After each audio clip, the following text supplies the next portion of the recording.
की भीड़ धीरे धीरे पंडाल के अंदर इकट्ठी हो रही है। देखते ही देखते 10,000 15,000 की पब्लिक इकट्ठी हो गई। आचार्य भगवंत अपने संपूर्ण शिष्य परिवार के साथ में, जिन शासन के महाराजा ये मंच के ऊपर आ चुके हैं, विराज चुके हैं, आचार्य भगवान की धक धक धक धक धक धक दिलों की धड़कन बढ़ गई। हजारों की पब्लिक उपस्थित हो चुकी है, फंक्शन शुरू हो रहा है। अब तक मुझे ही पता नहीं है कि मुझे आचार्य किसको बनाना है। और आचार्य भगवान वापिस से मंत्र का पठन कर करके उस प्रवचन की पाठ पर बैठ करके मां भगवती शासन देवी को याद किया। शासन देवी गुप्त रूप से आए, अदृश्य रूप से आए, आपको पता नहीं रहे। दीक्षार्थी जब दीक्षा लेता है ना, छोटे छोटे बाल मुनियों की जब दीक्षाएं होती हैं, और उस समय ये पूरे का पूरा पंडाल जो रहता है, आप जिसके जिसके पीछे दौड़ते हो ना, नाकोड़ा भैरव जी, घंटाकर्ण महावीर जी, भूमिया जी, फिर चकेश्वरी देवी, पद्मावती देवी, अंबिका देवी, आशापुरा देवी, और जो महाकाली देवी, और जो भी शासन के अधिष्ठायक देवी देवता की आप पीछे नाम की माला जपते हो, ये तमाम देवी देवता, कोई छोटा लड़का, छोटी लड़के, बाल मुनियों की जब दीक्षा होती है, उस दीक्षा के पंडाल के अंदर अदृश्य रूप से वो उपस्थित होते हैं। और जब उसको हाथ में आचार्य भगवान ओघा देते हैं, रजोहरण देते हैं, उस समय देवी और देवता की आंख में आंसू की धार बहने लगती है। अरे रे रे रे, ये तर गए और हम रह गए। देवी और देवता भी उस बाल मुनियों को देखकर के आनंदित हो जाते हैं, प्रसन्न हो जाते हैं, प्रफुल्लित हो जाते हैं। यहाँ शासन देवी अदृश्य रूप से आई है, आचार्य भगवान के कान के पास में आकर के नाम बता दिया। आचार्य भगवान निश्चिंत हो गए, अपना प्रवचन शुरू किया। और प्रवचन आचार्य पद के मुहूर्त का जो समय आया, उस समय प्रवचन को स्टॉप किया, बैठे हुए सारे शिष्य परिवार के ऊपर नजर की। और जैसे ही आचार्य भगवान ने अपने शिष्यों के ऊपर नजर की है, हर शिष्य के मन में क्या हो रहा है? लड्डू फूट रहे हैं। अभी गुरुदेव किसका नाम बोलेंगे? मैं इतना अच्छा प्रवचन देता हूं, इतने हजारों लोग मेरे प्रवचन सुनने के लिए आते हैं, अभी आचार्य श्री आचार्य पद के लिए मेरा नाम ही घोषित करेंगे।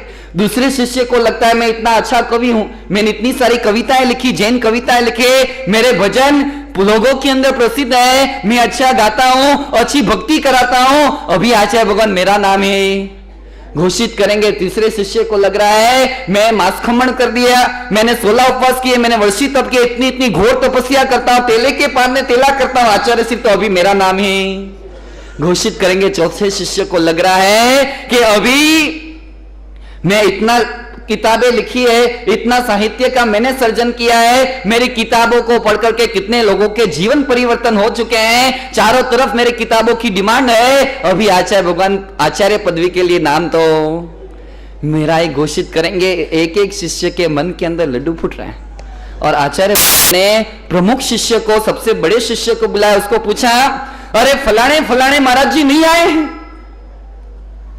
बड़े शिष्य ने कहा, हाँ वो नहीं आया है। तो कहां है? वो तो उपाश्रय में है। उपाश्रय में क्या कर रहे हैं? वो क्या कर रहे हैं मुझे नहीं पता, लेकिन आए नहीं है। आचार्य भगवान ने कहा, जाओ उसको बुला के आओ, जाओ उस शिष्य को बुला करके आओ। और बड़े शिष्य गए उपाश्रय के अंदर, उस शिष्य को बुला करके लेके आने में आचार्य भगवान ने भरी सभा के बीच में पूछा, फंक्शन चल रहा है, उसमें आप अनुपस्थित क्यों थे?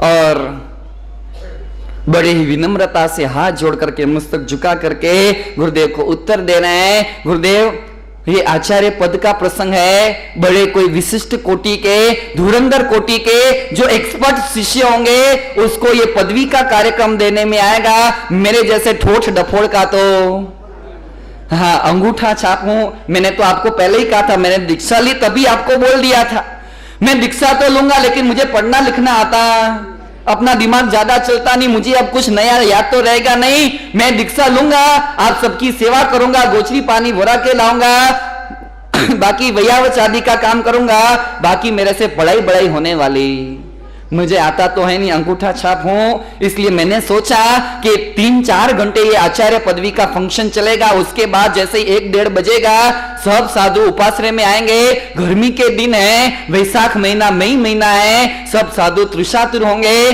प्यासे होंगे और 50, 60, 70 साधु जैसे उपाश्रय में आएंगे। पानी की आवश्यकता रहेगी। उपाश्रय के अंदर मैं इसलिए रुका था कि जैसे ही 1-1:30 बजे सब साधु आएंगे उनके लिए पानी ठंडा करके, ठार करके, उसकी मटके की समुचित व्यवस्था करके आऊंगा, रखूंगा। जैसे ही नए आचार्य भगवंत आएंगे, नए सब साधु आएंगे, उनकी पानी से मैं भक्ति करके अपने कर्मों की निर्जरा करूंगा। आचार्य भगवंत ने कहा वो सब बात बराबर है, लेकिन एक काम करो, ये क्रिया शुरू हो रही है, आचार्य पद की क्रिया के अंदर आप खड़े रह जाओ। क्या हो जाओ? आचार्य पद की क्रिया अब शुरू हो रही है, आप यहां सामने खड़े हो जाओ। सब शिष्य के मुंह, सबको लगने लगा है आचार्य का दिमाग। जिसको कुछ भी आता नहीं है, संस्कृत का सही नहीं आता है, आगम पढ़े नहीं है, नॉलेज कुछ एक पैसे का नॉलेज नहीं है, और ऐसे एक सामान्य साधु को मात्र जो गोचरी वरा के लाता है, पानी वरा के लाता है, पैर दबाने आदि की सेवा करता है, उस साधु को क्या कौन सा पद दे रहे हैं? तीसरे स्थान के ऊपर तीर्थंकरों की गैर मौजूदगी के अंदर, अनुपस्थिति के अंदर आचार्य भगवान तीर्थंकर के तुल्य होते हैं। और ऐसा गरिमा भरा पद ये सामान्य कोटि के, ये सामान्य साधु को दे रहे हैं। आचार्य भगवान का तो खिसक गया है। लेकिन बोले तो बोले क्या, 25,000 की पब्लिक बैठी हुई है, उसके सामने कौन विरोध करे? अब अंदर अंदर सब शिष्य सोच रहे हैं, अभी जो ताल चल रहा है स्टेज के ऊपर चलने दो, अभी 10 मिनट 15 मिनट हो गई, क्रिया पूरी हो गई, अब ये नए आचार्य बनेंगे, पाठ के ऊपर बैठेंगे और अभी इनका प्रवचन शुरू होगा। आता तो कुछ भी नहीं है, और 25,000 की पब्लिक जो आई है, ये नए आचार्य बनेंगे, बोलना कुछ भी नहीं आएगा, सारी पोल खुल जाए। और सब शिष्य देख रहे हैं कि अभी मजा आएगा, अभी खाली पाठ पे बैठने तो दो, अभी मजा आएगा। तो हो जाएंगे और विकेट डाउन हो जाएंगे। पता चल जाएगा आचार्य भगवान को कि मैंने डिसीजन लेने में, ये शिष्यों को कौन समझावे? गुरु हैं, अपने से ज्यादा ज्ञानी है, अपने से ज्यादा अनुभवी हैं। और यहाँ आचार्य पद का कार्यक्रम हो गया। आचार्य भगवान ने खुद ने अपने हाथों से इस शिष्य को चद्दर ओढ़ा दी, आचार्य पद के नए आचार्य बने, गुरु के पास में, गुरु के पाठ के पास ऊपर बैठे हैं। आचार्य भगवान ने आदेश किया नए आचार्य को, ये हजारों की जनमेदनी आई है, अब आप प्रवचन सुनाओ। जिंदगी में कभी बोला, जिंदगी में कभी पढ़ाई की, मात्र सेवा का कर्म करते थे। गोचरी पानी के घड़े उठा के लेके आते थे, पात्रे उठा के लेते, घर घर के अंदर घूमते थे, कपड़े के, साधुओं के कपड़े के काप निकालते थे, बीमार साधुओं के लेटरिन बाथरूम आदि है उसकी साफ सफाई करते थे, और इस प्रकार के काम करते थे। कभी पढ़ाई की नहीं है, कभी शास्त्र पढ़े नहीं है, कभी ऐसा कोई प्रवचन का मौका आया नहीं। और सब शिष्य अब बराबर नए आचार्य को देखने लगे कि नए आचार्य अब करते क्या है। और गुरु महाराज के आशीर्वाद लिए, हाथ जोड़े हैं, वंदन किए हैं, और नए आचार्य भगवान के मुखारविंद से श्लोक निकल चुका। सकल कुशल वल्ले पुष्करा वर्त में गो दुरित तिमिर भानु कल्प वृक्षोपमानम, ये पूरे का पूरा जो श्लोक है। और सब शिष्य पूरी परिषदा स्तब्ध हो चुके। जिस महाराज जी ने संस्कृत का सो भी नहीं सीखा है, उनको ये संस्कृत का नया बना हुआ श्लोक आया कहां से? और ये घटना घटी मात्र और मात्र गुरु के विनय के कारण। विनय की बुद्धि, भगवान महावीर ने बुद्धि का चौथा प्रकार बताया। गुरु की कृपा जिसके ऊपर आ जावे, गुरु का हाथ जिसके ऊपर आ जावे, काम हो जावे और कल्याण हो जावे। यहां तपागच के चैत्य वंदन के अंदर आचार्य भगवान से जो पहला श्लोक जबान से निकला, उसको नोट डाउन करने में आज के बाद तपागच के सभी श्रावक और श्राविका जब चैत्य वंदन करेंगे, ये नए आचार्य श्री के द्वारा बोला हुआ ये श्लोक जो है वो चैत्य वंदन के अंदर बोलने में आएगा। इतिहास के पन्नों के अंदर ये श्लोक अमर हो चुका। श्लोक को बोलने वाले, पहली बार बोलने वाले ये आचार्य भगवंत अमर हो चुके वैनयी की बुद्धि के कारण। मुझे आज महत्व की बात तो अब शुरू करते हैं। ये तो मैंने बैकग्राउंड की पूर्व भूमिका बताई। लोगों की समस्या है कि महाराज जी याद नहीं रहता, भूल जाते। अभी तो चश्मे यहां रखे थे और फिर पूरा घर ढूंढता रहे कि चश्मे गए कहां। फिर पता चले कि चश्मे तो ऊपर सिर के ऊपर चढ़ा दिए थे और फिर ढूंढे कि चश्मे गए कहां। तो ऐसी एक नहीं अनेकों। अभी बाइक की चाबी तो यहां रख के गया था, अभी चाबी नहीं मिल रही है।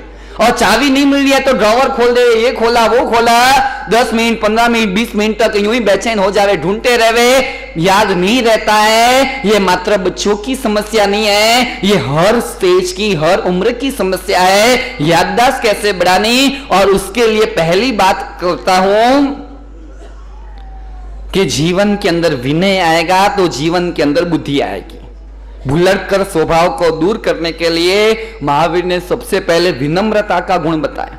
कई लोगों की लैंग्वेज इतनी रफ रहती है ना, हल्की भाषा, भले गाली नहीं देते हैं लेकिन वो जो बोलते हैं ना सामने वाले को, दिल को ऐसा चुभ जाता है। 4 जन के बीच में इंसल्ट कर देनी, 4 जन के बीच में ऊंची आवाज से बोल देना, ये सब अहंकारी व्यक्ति के लक्षण है। आज वो अहंकारी व्यक्ति अपने पास सत्ता मिली है, अपने पास संपत्ति मिली है, अपने पास पावर मिला है, उसके घमंड में आकर के, उसके नशे में आकर के छोटे व्यक्ति को जैसा मर्जी पड़े ऐसा टोंट मार देवे, टॉर्चर कर देवे, सुना देवे। आज तो उसकी पुण्याई का उदय है, सामने वाला चुपचाप सुन लेगा, लेकिन इसको पता नहीं है बेचारे मूर्ख को, बेचारे नादान को पता नहीं है। जैसे ही तेरी पुण्याई का सितारा डाउन होगा ना, मंद बुद्धि की स्कूलों देखिए, मंद बुद्धि के देखी कि नहीं देखी, मंद बुद्धि के लोग रहते हैं और उनकी अलग से स्कूलें चलती है।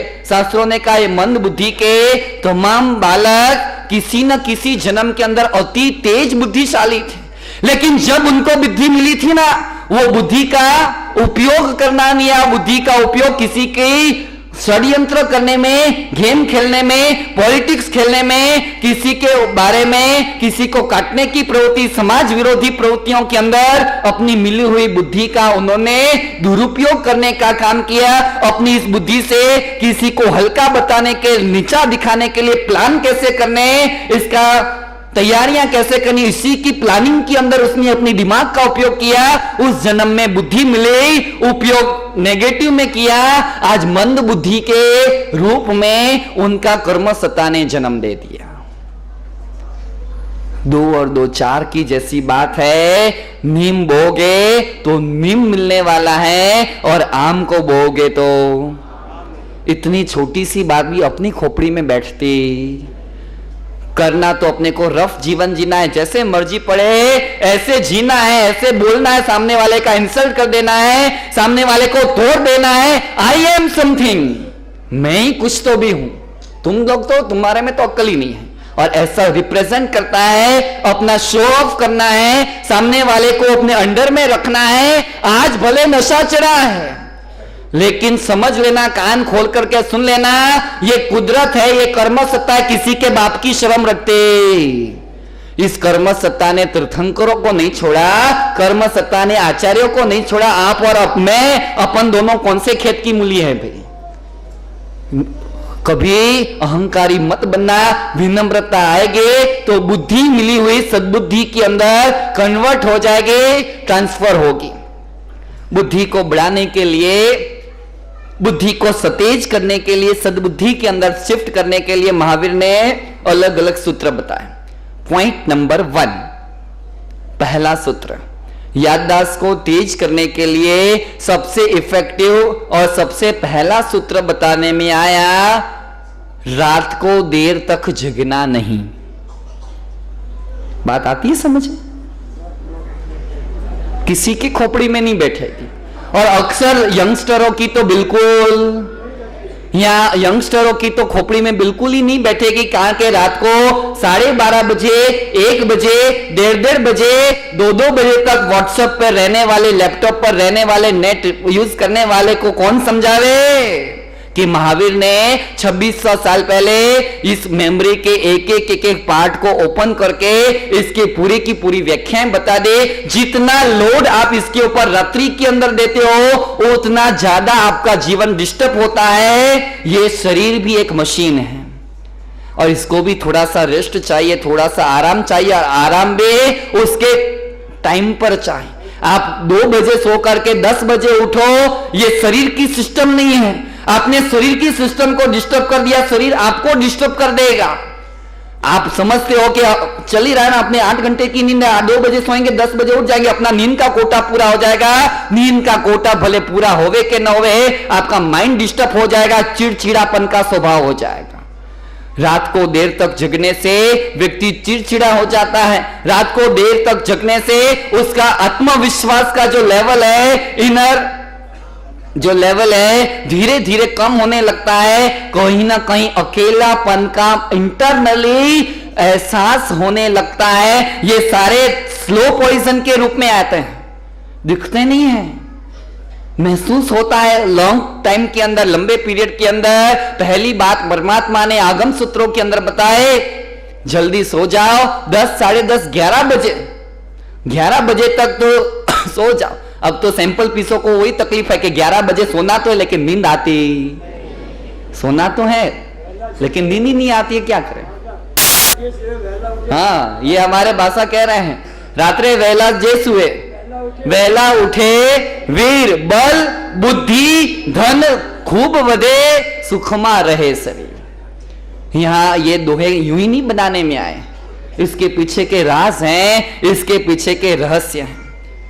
यहां बल भी बढ़े, बुद्धि भी बढ़े और धन संपदा भी बढ़े, जल्दी उठने के बेनिफिट्स। दूसरी बात, बुद्धि को सतेज करने के लिए दूसरी बात यहां बताने में आए, जैसे पेंसिल रहती है ना, पेंसिल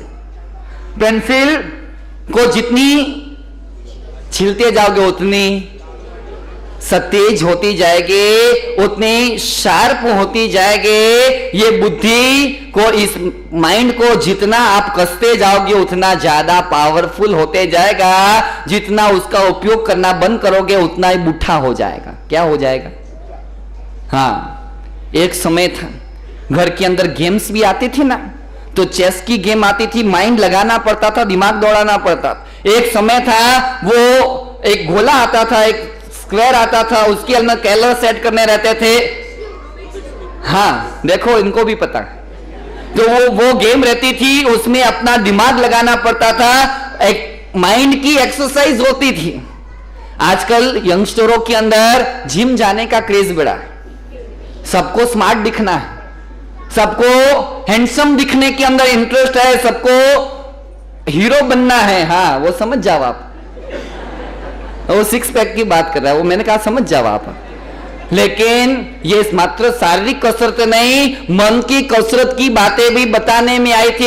एक समय ऐसा था, अलग अलग पहेलियां पूछने में आती थी, अलग अलग पहेलियों के उत्तर लेने में आते थे, और इसके आधार से अपनी माइंड उसके अंदर एक्टिव होता था, उसके वर्क करता था, और अपनी मानसिक जो बुद्धि की है, बुद्धि को एक्सरसाइज मिल जाती थी, बुद्धि की कसरतें मिल जाती थी। आज की तारीख के अंदर आपने अपने बच्चों को वो टीवी के अंदर कार्टून देखने के लिए बिठा दिया। अब कार्टून रोज का आधा घंटा, घंटा भर कार्टून देखते देखते देखते देखते देखते आपका बच्चा भी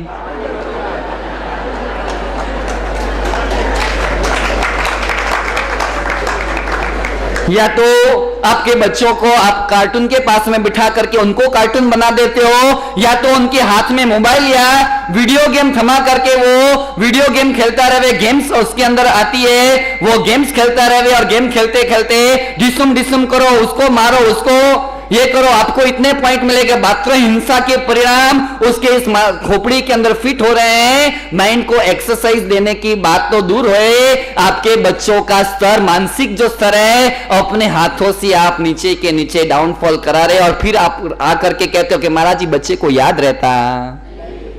पहले नंबर के अंदर अपने घर के अंदर मैदा और मैदे के प्रोडक्ट लाने बंद करो। खोपड़ी में नहीं बैठेगी बात, और कोई नहीं करने वाला वो भी मुझे पता है।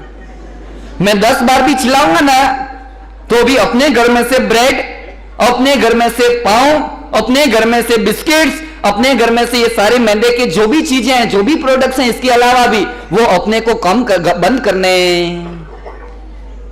ये सारी की सारे जो याददाश्त को इफेक्ट करने वाली चीजें हैं, उसमें सबसे पहला नंबर मैदा आता है।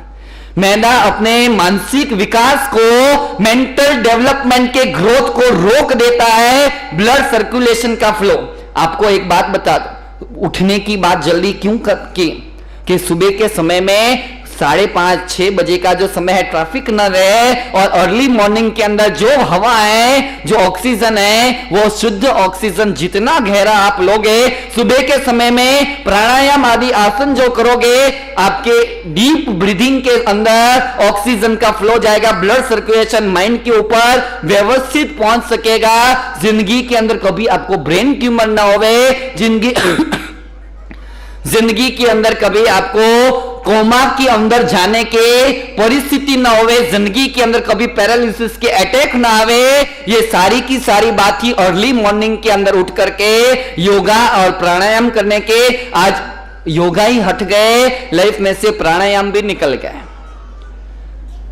यहां बच्चों के लिए भी एक्सरसाइज है, सुपर ब्रेन योगा। मैंने पहले भी एक बार कहा था कि जिस घर के अंदर 1 मिनट की एक्सरसाइज है माइंड पावर को शार्प करने की, बच्चे भी कर सकते हैं, बड़े भी कर सकते हैं, महिलाएं भी कर सकती है, पुरुष भी कर सकते हैं।